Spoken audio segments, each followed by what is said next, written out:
দ্বাদশ বসন্তের নীল চিঠি লিখেছেন ইয়াজ ইনসাফ দেওয়ান, পর্ব 1 ও 2। প্রফেসর ডক্টর ইয়াজ ইনসাফ দেওয়ান একবার চারপাশে তাকিয়ে বিরক্তিতে কপালে হাত বুলালো। তারপর ঠোঁট কামড়ে রাগ চেপে বলল, আপনারা কি পাগল নাকি? এইটুকুন একটা বাচ্চা মেয়েকে আমি বিয়ে করব? বিয়ের পর যখন দুধ খাওয়ার জন্য কান্নাকাটি করবে তখন কি আমি আমার দুধও খাওয়াবো নাকি? কথাটা শেষ করতে গিয়েও হঠাৎ থেমে গেল সে। নিজের মুখ থেকে কি বের হতে যাচ্ছিল সেটা বুঝতে পেরে দ্রুত চোখ বন্ধ করে একটা লম্বা শ্বাস নিল।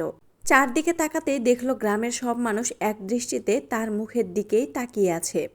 কারো চোখ বিস্ময়ে বড় হয়ে গেছে। মুহূর্তের জন্য অস্বস্তি লাগলেও নিজেকে সামলে নিয়ে গলা খাকারি দিল ইয়াজ। দেখেন, ফাজলামোর একটা সীমা আছে। আপনারা না জেনে একটা বিষয় নিয়ে যা তা বলছেন। মেয়েটার প্রথম পিরিয়ড হয়েছিল, তার উপর বাজে সিচুয়েশনে পড়েছিল। আমি দেখে একজন ডাক্তার হিসেবে শুধু ওকে সাহায্য করেছি, এর বাইরে আর কিছুই না। ইয়াজের কথা শেষ হতেই ভিড়ের ভেতর থেকে একজন মধ্যবয়স্ক লোক তাচ্ছিল্যের হাসি হেসে এগিয়ে এলো। এই পোলা, তোর কথা আমরা বিশ্বাস করবো কেমনে?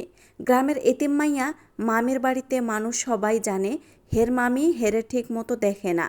আর এখন দেখি শহরের পোলার লগে একা একা ঘরে ছিল, এত বড় কাণ্ড কইরা এখন আবার কইতাছোস সাহায্য করছোস? লোকটার কথা শেষ হতেই আরেকজন সুর মিলিয়ে বলল, এই মাইয়ার নাক টিপলে দুধ বের হয়, এই বয়সে আইসা এসব কেমনে করে? গ্রামের মান সম্মান একেবারে মাটিতে মিশাইয়া দিল। এসব মাইয়ারে ছাইড়া দিলে আরও সর্বনাশ হইব। এখনই বিয়া দেয়া দাও। মুহূর্তের মধ্যে চারদিকে আবার গুঞ্জন ছড়িয়ে পড়ল। সবাই নিজেদের মতো করে কথা বলতে লাগলো। কেউ সত্য জানার চেষ্টা করলো না। ইয়াজ কয়েক সেকেন্ড নিশ্চুপ দাঁড়িয়ে রইল। তারপর ধীরে ধীরে চোখ বন্ধ করে নিজেকে শান্ত করলো। কিন্তু রাগ আরও বাড়ল। আবার চোখ খুলে সবার দিকে তাকিয়ে বিরক্তিকর গলায় বলল, মামাবাড়ির আবদার, বিয়ে দিবে মানে? কয়েক ঘন্টা আগের ঘটনা। সকাল থেকেই আকাশের মুখ ভার ছিল। পাহাড় ঘেঁষা ছোট্ট গ্রামটার স্কুলে সেদিন বিনামূল্যে স্বাস্থ্য পরীক্ষা চলছিল। শহর থেকে কয়েকজন ডাক্তার এসেছিল। তাদের মধ্যে সবচেয়ে কম বয়সী হলেও সবচেয়ে গম্ভীর মানুষটি ছিলেন প্রফেসর ডক্টর ইয়াজ ইনসাফ দেওয়ান। লম্বা 6 ফুটের কাছাকাছি গড়ন, গালে টোল পড়ে এক সাইডে। ঠোঁটের উপরিভাগে ঠোঁটের নরম অংশে একটা তিল আছে। চাপা দাড়ি, পরনে একটা চাপা রঙের শার্ট, হাতা কোনোই পর্যন্ত গোটানো। চোখে মুখে এক অদ্ভুত কঠোরতা। সারাদিন রুগী দেখার ব্যস্ততার মাঝেই দুপুরের দিকে আচমকা আকাশ কালো হয়ে এলো। মুহূর্তের মধ্যে দমকা হাওয়া শুরু হলো। তারপর ঝমঝমিয়ে নেমে এলো বৃষ্টি। বিদ্যুতের ঝলকানি আর বজ্রপাতের শব্দে পুরো স্কুল প্রাঙ্গণ কেঁপে উঠল। সন্ধ্যা নেমে গেছে। ক্যাম্পেইনের জন্য যারা এসেছিল তারা সবাই রওনা দিয়ে দিয়েছে ইতিমধ্যে। স্কুলের ছুটি হয়ে গিয়েছে। ইয়াজও একা আছে। নিজের কারে করে বসে এসেছে। কারোর সাথে নিজের কার শেয়ার করে না। সে কেবল বের হয়েছিল, কিন্তু কয়েক কদম এগিয়েই থেমে গেল। ভেজা বাতাসে বিরক্ত হয়ে পকেট থেকে একটা সিগারেট বের করলো। স্কুলের মূল ভবনের একদম শেষ মাথার ফাঁকা একটা শ্রেণীকক্ষে ঢুকে জানালাটা খুলে দাঁড়ালো। বাইরে ঝরতে থাকা বৃষ্টির দিকে তাকিয়ে ধীরে ধীরে ধোঁয়া ছাড়তে লাগলো। হঠাৎ ঠিক তখনই তার চোখে পড়ল রুমের এক কোণায় শেষ বেঞ্চে গুটিসুটি মেরে বসে আছে একটা ছোট্ট মেয়ে। সাদা স্কুল ড্রেস, দুটো বেনি, কাঁধ কাঁপছে। মাথাটা এত নিচু করে রেখেছে, ইয়াজ ভ্রু কুঁচকে তাকালো। এতক্ষণ রুমে একটা মানুষ ছিল, অথচ সে খেয়ালই করেনি। 2 পা এগিয়ে গম্ভীর গলায় বলল, এই, এখানে কি করছো? স্কুল তো অনেক আগে ছুটি হয়ে গেছে, সবাই চলে গেছে, তুমি এখনো বসে আছো কেন? হঠাৎ অপরিচিত পুরুষ কণ্ঠ শুনে মেয়েটা চমকে উঠল। ভীতু হরিণের মতো বড় বড় চোখ তুলে তাকাতে সামনে বিশাল ধেই লোকটাকে দেখে আরও ভয় পেয়ে গেল আদিবা। কোনো উত্তর না দিয়ে তাড়াতাড়ি বেঞ্চ থেকে নেমে দরজার দিকে হাঁটতে লাগলো। ইয়াজও সরে দাঁড়াতে গিয়েছিল। ঠিক তখনই তার চোখ আটকে গেল সাদা স্কুল ড্রেসের পেছনের অংশে স্পষ্ট লালচে রঙের দাগ। এক মুহূর্তেই সব বুঝে গেল সে। সে শান্ত গলায় ডাকলো, এই, দাঁড়াও। মেয়েটা আরও ভয় পেয়ে গেল, হাঁটার গতি বাড়িয়ে দিল। ইয়াজ রাগ লাগছে, নিজের রাগকে নিয়ন্ত্রণ করে দীর্ঘশ্বাস ফেলে সামনে গিয়ে খুব সাবধানে তার পথ আটকে দাঁড়ালো। ভয় পেও না, আমি বুঝতে পেরেছি কি হয়েছে। তোমার প্রথম পিরিয়ড হয়েছে, তাই না? কথাটা শুনেই আদিবার মুখ মুহূর্তে লাল হয়ে গেল। লজ্জা, ভয় আর অপমানে মাথাটা একেবারে নিচু হয়ে গেল। ঠোঁট কাঁপছে, কিন্তু কোনো শব্দ বের হলো না। এতে লজ্জার কিছু নেই, এটা একদম স্বাভাবিক ব্যাপার। দাঁড়াও, আমি আসছি, কোথাও যেও না, বলে সে দ্রুত স্বাস্থ্য পরীক্ষার জন্য আনা মেডিকেল কিটের দিকে হাঁটলো। ইয়াস দ্রুত করিডোর পেরিয়ে স্বাস্থ্য পরীক্ষার জন্য আনা মেডিকেল কিটগুলোর কাছে চলে গেল। স্কুলের অফিস কক্ষের এক পাশে বড় বড় কয়েকটা ব্যাগ রাখা ছিল। ব্যাগের চেইন খুলে ভেতরে হাত ঢুকালো সে। তুলা, ব্যান্ডেজ, ওষুধ, গ্লাভসের পাশে জরুরি প্রয়োজনে রাখা কয়েক প্যাকেট স্যানিটারি প্যাড ছিল। একটা প্যাকেট হাতে নিয়ে আবার সেই শ্রেণীকক্ষের দিকে ফিরে এলো। আদিবা ঠিক আগের জায়গাতেই দাঁড়িয়ে আছে, মাথা নিচু, দুই হাত শক্ত করে মুঠো করে রেখেছে। ইয়াস কয়েক কদম দূরে দাঁড়িয়ে প্যাকেটটা তার দিকে বাড়িয়ে দিল। এটা নাও, ওয়াশরুমে গিয়ে বদলে নাও, আমি বাইরে দাঁড়াচ্ছি। কোনো তাড়া নেই, ধীরে সুস্থে এসো। আদিবা ইতস্তত করে একবার প্যাকেটটার দিকে তাকালো, আবার ইয়াজের দিকে। লজ্জায় মরে যেতে ইচ্ছা করছে তার। বাড়িও যেতে হবে না হলে মামি মারবে। লোকটাকে দেখে খারাপ মনে হচ্ছে না। খারাপ হলে ওকে সাহায্য করতো না। গ্রামের কেউ যদি কোনোভাবে ওদেরকে একসাথে দেখে তাহলে বিপদ। তাই ওর তো কেউ নেই, সবাই খুঁজে। কখনো ওকে ধাক্কা মেরে বের করে দেওয়া যায় ভাবতেই চোখ দুটো ভিজে উঠল। আদিবা খুব আস্তে বলল, আমি আমি পারবো না। ইয়াস বুঝতে পারল এটা সম্ভবত ওর জীবনের প্রথম মাসিক। কি করতে হবে সেটা জানে না। সে শান্ত স্বরে বলল, ভয় পেও না। প্যাকেটের গায়ে ছবি দিয়ে ব্যবহার করার নিয়ম লেখা আছে। বুঝতে না পারলে দরজার ওপাশ থেকে আমি বলে দেব। কিন্তু কাঁদবে না, এটা অসুখ না, লজ্জারও কিছু না। প্রত্যেকটা মেয়ের জীবনেই এমন দিন আসে। মেয়েটার চোখ বেয়ে টুপটাপ করে পানি গড়িয়ে পড়ল। কাপা হাতে প্যাকেটটা নিয়ে ওয়াশরুমের দিকে চলে গেল সে। ইয়াজ আর এক মুহূর্ত সেখানে দাঁড়ালো না। দরজার বাইরে বেরিয়ে করিডোরে এসে দাঁড়ালো। দেয়ালে হেলান দিয়ে নিঃশব্দে একটা দীর্ঘশ্বাস ফেলল। ঠিক তখনই করিডোরের অন্য প্রান্তে একজন লোক আশ্রয় নিয়েছিল বৃষ্টি থেকে বাঁচতে। গ্রামেরই মানুষ, ঝড় থামার অপেক্ষায় ছিল। দূর থেকে সে শুধু এতটুকুই দেখল, একজন শহুরে যুবক একটা ছোট্ট মেয়ের হাতে কি যেন দিল। তারপর দুজন একই রুমের সামনে দাঁড়িয়ে কথা বলছে। সে পুরো ঘটনাটা দেখেনি, কিন্তু যতটুকু দেখেছে নিজের মতো করে বাকিটা ভেবে নিল। লোকটা চোখ মুখ কৌতূহলে চকচক করে উঠল। বৃষ্টিটা একটু হালকা হতেই আর একটু মুহূর্তও দাঁড়ালো না সে। প্রায় দৌড়ে স্কুলের গেট পার হয়ে গ্রামের দিকে ছুটে গেল। হাঁপাতে হাঁপাতে সোজা গ্রামের মোড়ে পৌঁছে চিৎকার করে উঠল, ওই সবাই কই, সর্বনাশ হইয়া গেছে। স্কুলের ভেতরে শহর থেকে আইসা এক ডাক্তারের লগে গ্রামের ওই এতিম মায়াডারে দেখছি দুইটা নষ্টামি করতাছিল। এক নিমিষেই চারদিকে হইচই পড়ে গেল। খবরটা আগুনের মতো ছড়িয়ে পড়ল। কেউ সত্যটা জানতে চাইল না। একজনের মুখ থেকে আরেকজনের মুখে যেতে যেতে ঘটনাটা আরও বিকৃত হতে লাগলো। কয়েক মিনিটের মধ্যে পৌঁছে গেল আদিবার মামির কানে। মামি প্রথমে অবাক হওয়ার ভান করলেও পরের মুহূর্তেই ঠোঁটের কোণে অদ্ভুত এক হাসি ফুটে উঠল। মনে মনে বলল, আল্লাহ যা করেন ভালোর জন্যই করেন। এতদিন ধরে এই মেয়েটাকে ঘাড়ে নিয়ে ঘুরছি, যদি এই সুযোগে দোষ চাপিয়ে বিদায় করা যায় তাহলে তো আমারই লাভ। বাইরে অবশ্য সে বুক চাপড়ে কান্না জুড়ে দিল, হায় আল্লাহ, আমি মুখ দেখামু কেমনে? এতিম বইলা মানুষ করলাম, আর এই প্রতিদান দিল। তার সে চিৎকার শুনে গ্রামের মুরব্বীরাও এগিয়ে এলেন। কিছুক্ষণের মধ্যেই উত্তেজিত গ্রামবাসীদের একটা দল স্কুলের দিকে রওনা দিল। এদিকে ইয়াস তখনও কিছুই জানে না। সে শুধু দরজার বাইরে দাঁড়িয়েছিল। আর ঠিক সেই সময়ই স্কুলের গেট পেরিয়ে ক্ষুব্ধ গ্রামবাসীদের দল ভিতরে ঢুকে পড়ল। বর্তমান ইয়াজের আর ভালো লাগছে না, প্রচণ্ড রাগ লাগছে। ছোট থেকে রকচটা স্বভাবের এই পরিস্থিতিতে এখনও যে শান্ত আছে এটাই অনেক। ইয়াজ নিজের পকেট থেকে ফোন বের করে সামনে আগাতে লাগলো। কারো কথা শোনার মধ্যে নেই। ধর, পালাইতে দিস না। কয়েকজন যুবক একসঙ্গে ইয়াজের দিকে ঝাঁকিয়ে পড়ল।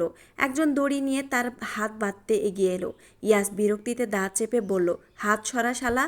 পরের মুহূর্তেই সে এমন জোরে হাত ঝাঁকিয়ে দিল যে সামনে থাকা দুজন ছিটকে কয়েক কদম দূরে গিয়ে পড়ল। কিন্তু একজন গেল, আরেকজন আসছে, 5-6 জন মিলে তাকে ঘিরে ফেলেছে। ধস্তাধস্তিতে চারপাশ এলোমেলো হয়ে গেল। এদিক ভিড়ের ভেতর থেকে এক মধ্যবয়সী মহিলা দৌড়ে এসে আদিবা চুলের মুঠি শক্ত করে ধরে টান দিল। তোর জন্য আজ গ্রামের মুখ দেখানো যায় না। ধপ করে মাটিতে পড়ে গেল আদিবা। কোনোই ঘষে গিয়ে চামড়া উঠে রক্ত বেরিয়ে এলো। তবুও সে কোনো প্রতিবাদ করল না, শুধু 2 হাত দিয়ে মাথা ঢেকে চুপচাপ কাঁদতে লাগলো। তার চোখের সামনে ভেসে উঠতে লাগলো আগের সেই ঘটনাগুলো। গ্রামের এর আগেও এক মেয়েকে মিথ্যা অপবাদ দিয়ে অপমান করা হয়েছে, কেউ তাদের কথা শোনেনি। আজ তার নিজের সঙ্গেও ঠিক সেটাই হচ্ছে। একবার শুধু মামির দিকে তাকালো সে। মামি বুক চাপড়ে চিৎকার করছে ঠিকই, কিন্তু আদিবা খুব ভালো করেই বুঝতে পারছে এই কান্না সত্যিকারের নয়। এতদিন ধরে যে মানুষটা তাকে বোঝা মনে করেছে, আজ সেই মানুষটাই সুযোগ পেয়ে গেছে। মামি বিলাপ করতে লাগলো, হায় আল্লাহ, আমি এতিম বইলা মানুষ করলাম, আর এই দিন দেখার লাইগা আমারে মুখ দেখাইতে দিল না। এদিকে ইয়াজের ধৈর্যের বাঁধ ভাঙতে শুরু করেছে।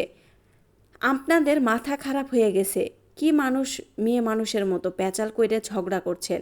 আর এই শালারা বাড়িতে বউ নেই, আমার দিকে বারবার চিপতে আসছিস, আবার দড়ি দিয়ে বাঁধছিস মানে কি? আস্তাগফিরুল্লাহ, দড়ি দিয়ে বেঁধে রোমাঞ্চ করার চিন্তা নাকি? শালারা তোরা গে নাকি রে? আবার দুজন তার কাজ চেপে ধরল। ইয়াস এবার ঝটকা মেরে নিজেকে ছাড়িয়ে নিল। রাগে তার কণ্ঠ ভারী হয়ে উঠল। সে দ্রুত পকেট থেকে ফোন বের করলো। ফোন কানে ধরার আগে একজন যুবক চিৎকার করে উঠল, ফোনটা কাইরা নে।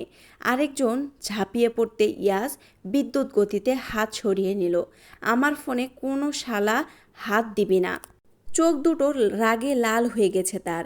রাগে ফোন রেখে সামনে হাঁটা দিল। কারো কোনো কথা তার গায়েই লাগছে না। ইয়াজের তেজ দেখে সহজে কিছু বুঝতে পারছে না। ইয়াসকে এভাবে চলে যেতে দেখে আদিবার মামি এবার জোরে চিৎকার দিল, আল্লাহ, এই মেয়েকে নিয়ে কেমনে থাকবো? এবার বিয়া না হলো না, চরিত্র খারাপ, আবার কার সাথে অকাম করবে? গ্রামের মান সম্মান জবাবে আজকে যদি বিয়ে না দিয়ে দাও। একটা মহিলা এসে আদিবার ফুল মুঠো ধরে ধরে বলল, গাছের সাথে বেঁধে রাখো এই মেয়েকে, নদীতে ফেলে না দিয়ে আগুন জ্বালিয়ে দেওয়া উচিত। কথাটা কানে আসতেই ইয়াস দাঁড়িয়ে গেল। রাগে ওর চোয়াল শক্ত হয়ে গেল। মানুষ নামের এই জানোয়ারগুলোর মুখের ভাষা, ওদের নোংরা চিন্তা ভাবনা শুনে গা ঘিন ঘিন করে উঠল। চোখ তুলে আদিবার দিকে তাকালো। মেয়েটা কাদার ভিতর মুখ থুবড়ে পড়ে আছে। সাদা জামাটায় কাদা আর রক্ত মিশে একাকার, কপাল কেটে, হাতের কনুই দিয়ে টপ টপ করে রক্ত পড়ছে। ভয়ে ব্যথায় মেয়েটার ঠোঁট কাঁপছে, কিন্তু একটা শব্দও করছে না। ইয়াস 1 সেকেন্ডের জন্য চোখ মুখ বন্ধ করলো। নিঃশ্বাসটা ভারী হয়ে এলো। এখানে 1 মিনিটও তো থাকা যাবে না। এই অবস্থায় আদিবাকে রেখে গেলে এই হায়নাগুলো ওকে একদম শেষ করে দেবে।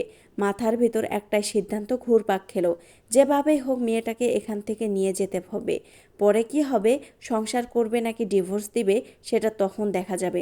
বাচ্চা মেয়েটাকে এতিমখানায় দিয়ে আসলেই তো হবে, অন্তত এখান থেকে ভালো থাকবে।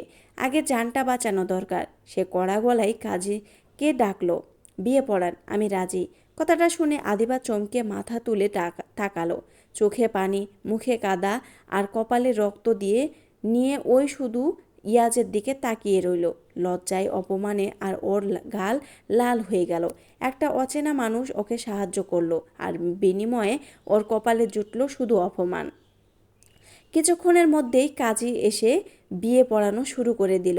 কাবিননামায় কাপা কাপা হাতে সই পড়ল। কাজ শেষ হতেই ইয়াজ আর এক মুহূর্ত দাঁড়ালো না। সামনের দিকেই 2 কদম এগিয়ে গিয়েই থেমে গিয়ে বলল, কোন শালা আমার ফোনটা নিয়েছিলি? তাড়াতাড়ি ফেরত দে এবার। একটা ছেলে এসে ওর হাতে ফোন দিয়ে দিল। ইয়াস বিড়বিড় করতে করতে সামনে হাঁটা ধরল। এসেছিলাম এই গ্রামের মানুষের হেলথ চেক আপ করতে। এখন দেখি নিজের মাথারই চেক আপ করানো লাগবে। টেনশনে মাথাটা একদম খেয়ে ফেলল। পেছন থেকে গ্রামেরই মাতব্বর গলা উঁচিয়ে বলল, কই যান ডাক্তার সাহেব, মেয়েটাকে একা ফেলা যাইতেছেন? ইয়াস দাঁতে দাঁত চেপে পেছনে না তাকিয়ে বলল, নিয়ে যাব কেন? আমার শখ হয়েছে নাকি? বিয়া কইরা বউ নিয়ে যাবেন না মানে? ইয়াস এই মেজাজ শব্দ মহাকাশে চলে গেল হন হন করে হেঁটে গিয়ে অগত্যা পরে আদিবার হাতটা শক্ত করে ধরে ওকে টেনে তুলল। মেয়েটা ব্যথায় কুকড়ে উঠল, মুখ বন্ধ রাখলো। গাড়ির দরজা খুলে ওকে বসিয়ে নিয়ে নিজে ড্রাইভিং সিটে বসলো। গাড়ি স্টার্ট দিল। আদিবার মামি ওদের যেতে দেখে শান্তির একটা হাসি দিল। যাক, আপদ বিদায় হলো। এদিকে গাড়ি চলতে শুরু করলো। পাশের সিটে আদিবা একদম চুপ, মাথা নিচু করে জানালার বাইরে তাকিয়ে আছে। শরীর থেকে রক্ত পড়ছে, তবু একটা আহ শব্দও নেই, শুধু মাঝে মাঝে কেঁপে উঠছে। ইয়াস আর চোখে একবার তাকালো। কাদা রক্ত মাখা ভয়ে জড়সড় মেয়েটাকে দেখে বুকের ভেতর কোথাও একটা চিনচিনে ব্যথা করলো। গাড়ি গ্রামের কাঁচা রাস্তা ছেড়ে পাকা রাস্তায় উঠল। গাড়িটা হাইওয়ের উপর দিয়ে পাগলের মতো ছুটছে। পাশের সিটে আদিবা ঘুমিয়ে পড়েছে। এত মার, এত অপমান ছোট্ট শরীরটা আর নিতে পারেনি। শুকিয়ে যাওয়া কাদার দাগে ওর ফ্যাকাশে মুখটা আরও মলিন লাগছে। কপালের কাটা জায়গাটা থেকে শুকনো রক্তের রেখা গাল বেয়ে নেমেছে। ইয়াজের মাথাটা গরম হয়ে আছে এখনও। রাগের চোটে এত দূরত্ব গাড়ি চালাচ্ছে যে 2 ঘন্টার রাস্তা 1 ঘন্টাতেই চলে এসেছে। গাড়ি হঠাৎ ব্রেক কষে থামলো একটা বিশাল হাসপাতালের সামনে। সাদা নীল রঙের বিল্ডিং, মেইন গেটের উপর বড় করে লেখা দেওয়ান মেডিকেল কলেজ হাসপাতাল। এটা শুধু ইট পাথরের হাসপাতাল না, এটা ওর দাদা মরহুম ডাক্তার ইয়াস উদ্দিনের স্বপ্ন। ওর রক্তে মিশে থাকা অহংকার। হাসপাতালের সাথেই আছে মেডিকেল কলেজ, আর ইয়াস নিজে এই কলেজের সার্জারি বিভাগের অ্যাসিস্ট্যান্ট প্রফেসর। পেশায় সে একজন কার্ডিওথোরাসিক সার্জন। অপারেশন থিয়েটার আর লেকচার হল, এই 2 জায়গাতেই ওর রাজত্ব।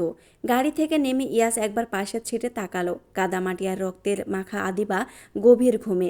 ইয়াজের বুকের ভেতরটা হঠাৎ কেমন করে উঠল। এতক্ষণের রাগটা নিমিষে কোথায় উবে গেল। জায়গা নিল একরাশ খারাপ লাগা আর অপরাধবোধ। মেয়েটাকে ও এভাবে নিয়ে আসতে বাধ্য হয়েছে, কিন্তু অবস্থাটা তো ওর নিজের করা না। পকেট থেকে ফোন বের করে কাপা হাতে জায়ানকে কল দিল। দোস্ত শোন, খুব আর্জেন্ট, মেয়েদের কিছু জামা কাপড় লাগবে, এক্ষুনি হাসপাতালে নিয়ে আয়। ওপাশ থেকে জায়ান অবাক হয়ে বলল, মেয়ে? কিসের মেয়ে? শালা, তোর অত শুনতে হবে না, তোকে যা বলছি তাই কর। ওরে শালার ঘরের শালা, বয়স কত কি? কিছুই যদি না বলিস হুদায় আমি কোথা থেকে নিয়ে আসবো? কি অকাম করছো শালা? জানে আমাকেও এর ভেতরে আবার টানছস। মেজাজ এমনিতে প্রচণ্ড খারাপ আছে, বেশি রাগাস না। যা বলছি কর, কোনো মহিলা না, ছোট বাচ্চা, তাই এইসব উল্লট পালট কথা বলবি না। আমি বয়স জিজ্ঞেস করে বলছি। একটা দীর্ঘশ্বাস ফেলল। ফোনটা স্পিকারে দিয়ে সাইডের সিটে রেখে দিল। হাতের আঙুল দিয়ে মিউট করে রাখলো। তারপর ঝুঁকে আদিবার গালে আলতো করে টোকা দিল। এই এই চুটকে ওঠ। গালে হালকা ব্যথা পেয়ে আদিবা আহ করে করে উঠল। ধীরে ধীরে চোখ মেলল। ভয়ে ভরা ফ্যাল দুটো চোখ, পুরো শরীর কাদায় মাখামাখি। ভয়ে আবারও কুকড়ে গিয়ে মাথা নিচু করে ফেলল। ফিসফিস করে বলল, জি বলেন। ইয়াজ সোজা চোখে ওর দিকে তাকিয়ে প্রশ্ন করল, তোর বয়স কত? আদিবা আরও নিচু হয়ে গেল। ঠোঁট কাঁপছে ফুলে যাওয়ার কারণে। 12 12 শব্দটা কানে আসতেই ইয়াজের মনে হলো ওর পায়ের নিচ থেকে মাটি সরে গেল। চোখ দুটো বড় বড় হয়ে গেল। 2 হাতের নিজের মাথার চুল খামচে ধরে ছিটের সাথে হেলান দিল। বড় করে নিঃশ্বাস নিয়ে বিড়বিড় করে উঠল, চুটকি, তোর বয়স 12? খবরদার কাউকে বলবি না, কাউকে না, না হলে আমার জীবনের 12টা বেজে যাবে। মিউট খুলে ফোনটা কানে ধরল। জায়ানকে ধমকের স্বরে বলল, ছোট বাচ্চাদের ড্রেস নিয়ে আয়, 12 বছরের বাচ্চা মেয়ের মাপের। তারপর আদিবার দিকে তাকিয়ে দাঁতে দাঁত চেপে বলল, একজন ডাক্তার ঠিক আছে মানলাম, বাট একজন মেডিকেল কলেজের প্রফেসর হয়ে যদি কেউ শোনে আমি 12 বছরের মেয়ে বিয়ে করেছি, তাহলে আমার ক্যারিয়ার, আমার সম্মান, সব কিছুর সত্যি 12টা বেজে যাবে। কথা শেষ করে গাড়ির দরজা খুলে দিল। একটুও দ্বিধা না করে আদিবাকে 2 হাতে কোলে তুলে নিল। সোজা ইমার্জেন্সি ওয়ার্ডে ঢুকে ডিউটি নার্সকে ডাকলো। গলার স্বর কঠিন, কিন্তু ভেতরে, নার্স, ওকে নিয়ে যান, ভালো করে সারা শরীরে কাদা রক্ত পরিষ্কার করে দিন, সব ক্ষতগুলো ভালো মতো ওয়াশ করে ড্রেসিং করে দেন। আমার বন্ধু ড্রেস নিয়ে আসছে, সেটা পরিয়ে দিবেন। নার্স কিছুটা অবাক হয়ে তাকালো। ইয়াস স্যারকে এভাবে বাচ্চা মেয়েকে কোলে করে নিয়ে আসতে দেখে তারপর ভাবলো, মনে হয় অসহায় কোনো মেয়ে, হয়তো সে যেন হেল্প করছে, কিন্তু মুখে কিছু বলল না। ইয়াস স্যার যখন বলছেন তখন প্রশ্ন করার উপায় নেই। আদিবাকে নার্সের হাতে বুঝিয়ে দিয়ে ইয়াস বাইরে এসে করিডোরের দেয়ালে পিঠ ঠেকিয়ে দাঁড়ালো। প্রায় 40 মিনিট পর হাসপাতালের করিডোরে হাঁপাতে হাঁপাতে ঢুকলো জায়ান, হাতে 2টো শপিং ব্যাগ। ওকে দেখেই ইয়াজের মাথার রাগটা আবার চড়ে গেল। দাঁতে দাঁত চেপে বলল, এত দেরি হলো কেন তোর? ঘুমিয়েছিলিস নাকি শালা? জায়ান হাঁপাতে হাঁপাতে ব্যাগ দুটো সামনে ধরলো। আমি কি মেয়েদের মতো জামা নিয়ে বসেছিলাম নাকি? তোর বাপ নিয়ে গেছে নাকি আমাকে? আমি কষ্ট করে দোকান খুঁজে মাপ বুঝে আনতে সময় লাগে না? শালা আবার আমারে কথা শোনাস। তারপর ব্যাগের দিকে তাকিয়ে ভ্রু কুঁচকে বলল, কেস কি রে? তুই হঠাৎ ছোট বাচ্চাদের জামা আনতে বললি কেন? করেছিসটা কি তুই? সত্যি করে বল তো। তুই যে একটা শয়তান। সত্যি করে বল কি হয়েছে? ওদের কথার মাঝে নার্স এসে দাঁড়ালো। স্যার, ওনার সমস্ত ক্ষত ওয়াশ করে মলমপট্টি করে দেওয়া হয়ে গেছে, এখন জামা কাপড়টা চেঞ্জ করা উচিত। নার্সের পেছন দিয়ে উকি দিয়ে আদিবাকে দেখে জায়ান চোখ বড় বড় করে বলল, এটাকে? ইয়াস বিরক্ত হয়ে নার্সকে ইশারা করে চলে যেতে বলল। তারপর জায়ানের কথা শুনে বিরক্তিতে দাঁতে দাঁত চেপে বলল, আমার 3 কবুল বলা বাচ্চা বউ, আর আমি ওর থেকে 15 বছরের বড়। সুগার ড্যাডি, আস্তাগফিরুল্লাহ। কী সব বলছি আল্লাহ! আমার জীবনে আর কি ঘটাবা? জায়ান যেন আকাশ থেকে পড়ল। মানে কি বলছিস এসব? তোর মাথা কি ঠিক আছে তো? একটা শয়তানের লিমিট আছে শালা। ইয়াস রাগে ফুঁসে উঠল। তোর মনে হয় এমন একটা সিরিয়াস কথা আমি তোর সাথে মিথ্যা বলবো? এমনি মাথা গরম আছে, বেশি কথা বলিস না, তোর গোষ্ঠীর হাড়ে হলুদ দিয়ে দিব না হলে। জায়ান আবার আদিবার দিকে তাকালো। আদিবার দিকে জায়ানকে এভাবে বড় করে তাকাতে দেখেই ইয়াস গর্জে উঠল, এই চোখ সরা চুটকির দিক থেকে বলে জায়ানের কাছে এগিয়ে গিয়ে ওর হাতে ব্যাগটা ধরিয়ে দিল। তারপর আদিবার দিকে তাকিয়ে বলল, এখানে প্রয়োজনীয় সব জিনিসপত্র পেয়ে যাবে, সব চেঞ্জ করে নাও। আর তোমার পিরিয়ড হয়েছে? আমি নার্সকে দেখে তোমাকে হেল্প করতে বলছি। আর এই হট ব্যাগটা রাখো, পেটে ব্যথা করলে কাজে আসবে। সমস্যা নেই। কথাটা শুনে আদিবার লজ্জায় মাটির সাথে মিশে যেতে ইচ্ছা করলো। দুটো অচেনা ছেলের সামনে দাঁড়িয়ে আছে, তাদের ঠিক করে চেনে না, তার উপর নিজের পিরিয়ডের কথা এভাবে সবার সামনে বলা হচ্ছে। জায়ান সাথে ব্যাপারটা বুঝে গেল। ইয়াজের কাঁধে একটা গুঁতো দিয়ে ফিসফিস করে বলল, ইজু, তোর কি বুদ্ধিশুদ্ধি লোপ পেয়েছে? মেয়েটা লজ্জা পাচ্ছে, আর তুই সামনেই বলে দিলি এমনে শালা। ইয়াজ ডান দিকে তাকিয়ে ঝাঁঝালো গলায় বলল, তোর এত পরাণ পুড়ছে কেন? হ্যাঁ, তোর এত ভাবনা কিসের? এত টাকানোর কি আছে?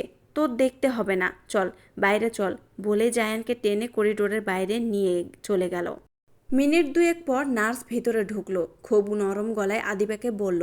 নার্সের সাহায্যে আদিবা ওয়াশরুমে ঢুকলো। ড্রেস পরিবর্তন করতে করতে ভাবতে থাকলো, কি হয়ে গেল? মাথা কিছুই কাজ করছে না। কোথা থেকে কোথায় চলে এলো ওর জীবনটা? কেন এমন হলো? ওর বয়স মাত্র 12, কিন্তু এই 12 বছরের ছোট্ট জীবনেই ও অনেক কিছু দেখে ফেলেছে। মা বাবার ভালোবাসা তো কোনোদিন পায়নি। মামের বাড়িতে কাজের মেয়ের মতো থেকেছে। মামা থাকে বিদেশে। কম অত্যাচার, কম গালি সহ্য করেনি। আর শেষমেশ এত অপমান, এত লাঞ্ছনার পর বিয়ে করতে হলো, তাও মাত্র 12 বছর বয়সে। একটা অচেনা রাগী 27 বছরের ডাক্তারের সাথে। চোখের কোণে জল জমলো, কিন্তু কাঁদল না, শুধু শক্ত করে ঠোঁটে ঠোঁট চেপে ধরলো।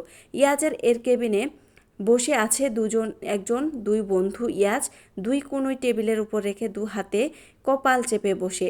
জায়ানও বিপরীত পাশে চেয়ারে বসে আছে। কিছুক্ষণে ইয়াজ শুরু থেকে শেষ পর্যন্ত সব খুলে বলেছে। সব শুনে জায়ানের মুখ থেকেও হাসি উধাও। গভীর একটা দীর্ঘশ্বাস ফেলে সে বলল, মেয়েটার জন্য খুব খারাপ লাগছে রে ইজু। 12 বছরের একটা বাচ্চা জীবনে কি দেখলো? ইয়াজ কোনো উত্তর দিল না, ফাঁকা দৃষ্টিতে টেবিলের দিকে তাকিয়ে রইল। কিছুক্ষণ পরে জায়ান আবার বলল, এখন কি করবি? ইয়াস বিরক্তিতে চুলে হাত চালিয়ে বলল, আমি নিজেও বুঝতে পারছি না। বাংলাদেশের আইনে 18 বছরের নিচে মেয়ের বিয়ে বৈধ না। এই বিয়ের কোনো আইনগত ভিত্তি নেই। আমি একজন ডাক্তার, মেডিকেল কলেজের শিক্ষক। একটা 12 বছরের বাচ্চাকে স্ত্রী হিসেবে মেনে নেওয়ার প্রশ্নই ওঠে না। শালা, মাথাটা একদম কাজ করছে না। কি ঝামেলায় যে পড়লাম। জায়ান একটু চুপ করে থেকে ধীরে ধীরে বলল, কিন্তু ধর্মীয় দিক থেকে তো তোদের বিয়ের আনুষ্ঠানিকতা হয়ে গেছে। ইয়াস সঙ্গে সঙ্গে বিরক্ত হয়ে বলে উঠল, ওসব আমি এখন বুঝি না। ওইটুকু একটা মেয়েকে বিয়ে করে আমি কি করব? আমার দুধ খাওয়াবো নাকি? শালা, মানুষজনের মাথায় কি থাকে বলতো? একটা বাচ্চার জীবন নিয়ে এভাবে খেলা করে। সে চেয়ারের হাতলে জোরে চাপলো, মারল। ওর কোনো দোষ নেই, কিন্তু এই অবস্থায় ওকে নিয়ে আমি কিভাবে থাকবো? অসম্ভব। জায়ান শান্ত গলায় বলল, তাহলে কি করবি বলে ভাবছিস এখন? ইয়াজ কিছুক্ষণ চুপ করে রইল। তারপর ধীরে ধীরে বলল, আমায় এক পরিচিত একটা এতিমখানা আছে, ওখানে নিরাপদে থাকতে পারবে, পড়াশোনাও করানো হয়। আমার মনে হয় আপাতত এটাই সবচেয়ে ভালো সিদ্ধান্ত। ও অন্তত নিরাপদে থাকবে। জায়ান মাথা নাড়ল। আমিও তাই ভাবছি। অন্তত মেয়েটার ভবিষ্যৎটা বাঁচানো দরকার। ঠিক তখনই দরজায় নক পড়ল। কামেন। দরজা খুলে একজন নার্স ভেতরে ঢুকলেন। স্যার, মেয়েটার ড্রেসিং শেষ, চেঞ্জ করিয়েও দিয়েছি, সব ঠিকঠাক করে দেওয়া হয়ে গেছে স্যার। ইয়াস মাথা তুলে বলল, ওকে আমার কেবিনে নিয়ে আসুন। জি স্যার। কিছুক্ষণ পর দরজা খুলে আদিবা ভেতরে ঢুকলো। গায়ে হালকা আকাশি রঙের একটি ফ্রক, সঙ্গে সাদা লেগিংস। ভেজা চুলগুলো বেশ লম্বা, ছাড়িয়ে গেছে, আঁচড়ে পরিপাটি করে পিঠে ছড়িয়ে দেওয়া হয়েছে। কপালের ছোট্ট ব্যান্ডেজটা ছাড়া আর কোথাও কাদামাটির কোনো চিহ্ন নেই। মাত্র 12 বছরের ছোট্ট মেয়েটার গোল গাল, নিষ্পাপ মুখ, বড় বড় কালো চোখ আর উজ্জ্বল শ্যামলা গায়ের রং তাকে আরও কোমল আর মায়াবী করে তুলেছে। ইয়াস আর জায়ান হাঁ করে তাকিয়ে থাকলো ওর দিকে। এভাবে দুজনকে তাকাতে দেখে আদিবা ভাবে লজ্জা পেল আরও। মাথা আরও নিচু করে নিল, চুপচাপ দরজার পাশে দাঁড়িয়ে রইল। ইয়াজ কিছুক্ষণ তার দিকে তাকিয়ে থাকলো, তারপর শটটা যতটা সম্ভব নরম করে বলল, এদিকে এসে বসো। আদিবা এসে চেয়ারে বসলো। ইয়াজ বলে উঠল, তোমাকে একটা কথা জিজ্ঞেস করব। জি। আমরা চাই তোমাকে একটা নিরাপদ এতিমখানায় রেখে আসতে। সেখানে তুমি থাকবে, পড়াশোনা করবে। তোমার কোনো আপত্তি আছে? প্রশ্নটা শুনে আদিবা কয়েক সেকেন্ড স্থির হয়ে বসে রইল। তারপর নিঃশব্দে চোখ বেয়ে টপাটপ করে পানি পড়তে শুরু করলো। সে হাতের উল্টো পিঠ দিয়ে চোখ মুছল। অনেক কষ্টে ঠোঁট নাড়িয়ে বলল, আমার কোনো আপত্তি নেই। আমি শুধু পড়াশোনা করতে চাই। আর কিছু বলল না। মাথাটা নিচু করে শুধু দাঁড়িয়ে ধীরে সম্মতির ভঙ্গিতে মাথা নাড়ল। ইয়াজ আর জায়ান দুজনেই কিছুক্ষণ চুপ করে রইল। ঠিক আছে, তোমার পড়াশোনার দায়িত্ব নিয়ে চিন্তা করবে না। এর বেশি কোনো প্রতিশ্রুতি দিল না। রাত এখন অনেক। হাসপাতালের কাজ শেষ করে ইয়াজ আর জায়ান গাড়ি নিয়ে বের হলো। পথে একটি দোকান থেকে আদিবার জন্য কয়েক জোড়া জামা কাপড়, স্যান্ডেল, প্রয়োজনীয় টয়লেট্রিজ, একটি স্কুল ব্যাগ, খাতা, কলম সহ কিছু দরকারি জিনিস কিনে নিল তারা। আদিবা পুরোটা সময় নিশ্চুপ, গাড়ির জানালার বাইরে তাকিয়ে বসে রইল। অবশেষে তারা শহরের উপকণ্ঠে উপস্থিত একটি এতিমখানার সামনে গাড়ি থামালো। ইয়াজের পরিচিত ব্যক্তির মাধ্যমে আগে থেকে সব কথা জানানো ছিল। কর্তৃপক্ষ মেয়েটিকে স্নেহের সঙ্গে ভেতরে নিয়ে যাওয়ার প্রস্তুতি নিল। ইয়াজ ব্যাগগুলো এগিয়ে দিয়ে শান্ত গলায় বলল, ওর খেয়াল রাখবেন, আলতো যে কোনো প্রয়োজনে আমাকে জানাবেন। সব আনুষ্ঠানিকতা শেষ হতে বেশ কিছুটা সময় লাগলো। অবশেষে বিদায়ের মুহূর্ত এলো। আদিবা চুপচাপ দাঁড়িয়ে রইল। ইয়াজ এসে আদিবার মাথায় হাত বুলিয়ে দিয়ে বলল, চুটকে, এখানে এরা সবাই তোমার দেখাশোনা করবে। কোনো সমস্যা হবে না, তোমার পড়াশোনারও কোনো ক্ষতি হবে না। ভাগ্য ভালো থাকলে তুমি একটা পরিবার পেয়েছো। তোমার যাই হোক, ভালো থেকো। আল্লাহ হাফেজ। জায়ান ও মাথায় হাত বুলিয়ে দিয়ে বলল, আসি তাহলে আদি। আদিবা শুধু মাথা নাড়ালো। ইয়াজ আর জায়ান ফিরে গাড়ির দিকে হাঁটতে শুরু করলো। গাড়িতে ওঠার আগে অজানা এক টানে ইয়াজ একবার পেছনে ফিরে তাকালো। দেখলো এতিমখানার গেটের সামনে দাঁড়িয়ে আদিবা এক দৃষ্টিতে তাদের দিকেই তাকিয়ে আছে, চোখ দুটো লাল। ইয়াজ আর এক মুহূর্ত স্থির হয়ে রইল। তারপর গাড়িতে উঠে বসলো। ইঞ্জিন স্টার্ট হতেই গাড়িটা অন্ধকারে রাস্তা ধরে সামনে এগিয়ে গেল। আর গেটের সামনে দাঁড়িয়ে থাকা ছোট্ট মেয়েটা নিঃশব্দে সেই গাড়িটা দৃষ্টির শেষ সীমানা পর্যন্ত চলে যেতে দেখলো।